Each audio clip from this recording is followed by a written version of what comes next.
All right, let's get right into it. We are going to explore a really radical moment in history, how the entire geopolitical map of the Horn of Africa was basically torn up and redrawn between the 15th and 17th centuries. This is a story about how a world built on careful negotiation was completely upended by global conflict. So this is really the big question we're tackling. How does a kingdom, a whole region with centuries of stability and these incredibly complex relationships, just fracture?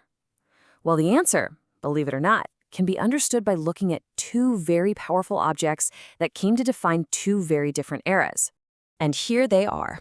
On one side, you have the Golden Cross, which was this incredibly sophisticated tool of diplomacy. And on the other, the musket, a weapon that introduced a brutal, completely new way of thinking about power. This is the shift we're talking about, from the passport to the firearm. So let's rewind to the 15th century. You've got to understand, this was an age of some seriously sophisticated diplomacy. The Solomonic kings, who were the long-ruling dynasty in the Ethiopian Highlands, weren't cut off from the world at all. They had real influence, but not through force. It was all through this respected, well-understood system of symbols and protocol.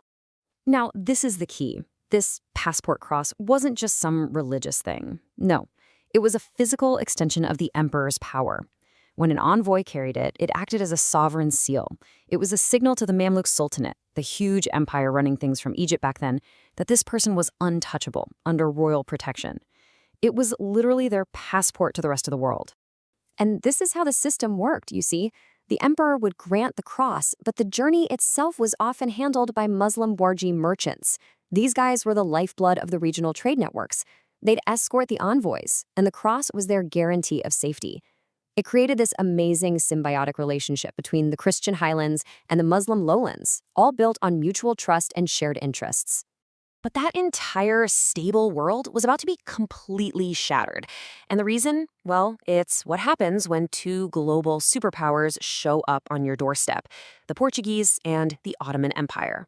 Their arrival created a brand new power game, one that a very clever local leader was about to exploit in a game-changing act of betrayal. And just look at how quickly it all fell apart. In the 1540s, the Portuguese arrive, and suddenly the old balance of power is toast.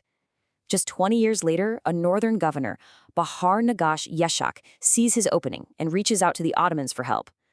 By 1578, Yeshak is executed for treason, but honestly, it was too late. The world of the Golden Cross was already a memory. This quote, this is the heart of Yashak's political genius. He didn't go to the Ottomans saying, "Hey, I'm a traitor who wants to overthrow my king." No way. He framed himself as a liberator. He claimed the Solomonic king was now just a puppet of these European Franks, and that his rebellion was actually a holy war to save the region from foreign invaders. It was a brilliant and absolutely devastating move. So the end result of all this gunpowder and betrayal was a permanent split. The old integrated world was gone, and it wasn't coming back. And rising from the ashes were two very different powers, each forced onto a completely new path, just trying to survive. I mean, just look at how stark this transformation was. The main tool of power goes from a golden cross, a passport, to an Ottoman firman, which is basically a military decree. Your main partner switches from the Mamluks in Egypt to the Ottomans in far-off Istanbul. And the story you tell the world, it goes from a position of strength, "We control the Nile," to a cry of weakness, "The king is a puppet." It was a total flip from trade to war. This quote from the historian Tadesse Tamrat really drives the point home. The old system had room for complexity, for local leaders to play different sides.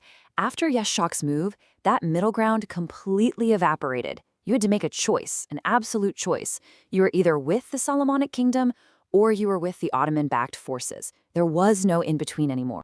So what did this new fractured world actually look like on the ground? Well, it basically hardened into two new centers of gravity: Gondar, the isolated fortress up in the highlands, and Harar, the bustling commercial hub down in the lowlands. The Solomonic Kingdom, feeling burned by all this foreign meddling, basically decided to retreat. They pulled their court way inland to Gondar, essentially giving up the coast to the Ottomans. They turned their back on the sea and the outside world that had caused so much trouble, and they looked inward, focusing on survival and internal matters. Meanwhile, over in the east, the Wallachma dynasty in Harar did the exact opposite. Yeah, they also built massive walls, but not to hide, They built them to protect their business. They shifted their whole strategy away from total war and went all in on trade, creating their own trade routes and even minting their own coins. That was a huge statement, a declaration of economic independence. So if you look at this, you see how both of these powers had to drastically shrink their ambitions just to stay in the game. The Solomonic Kingdom went from trying to build a global Christian alliance to just focusing on isolation and survival. And the rulers of Harar, they gave up on the dream of conquering the Highlands and instead focused on becoming a powerful, independent city-state built on commerce.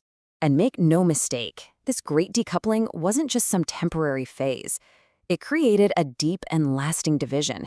It was a permanent separation of the highlands and the coast that has really echoed down through the centuries, shaping the culture, the politics, and the very identity of the Horn of Africa right up to today.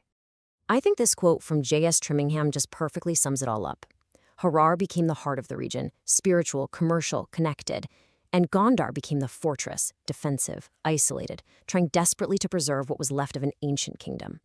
And that legacy leaves us with a really big, lingering question.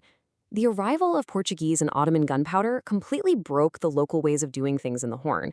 It just makes you wonder, when outside superpowers intervene with that much force, can a region's destiny ever truly be its own again? You know, this entire analysis is grounded in the incredible research of Samael, who does this fascinating work they call an intellectual archaeology of the Horn of Africa. If you want to go deeper on this, and trust me, you do, I really recommend you visit the newly launched website at www.samael.inc. You can find super detailed reports, maps, and even custom documents for your own projects. And of course, you can find more explainers just like this one on Spotify, Apple Podcasts, Audible, pretty much wherever you get your audio. Thanks so much for tuning in.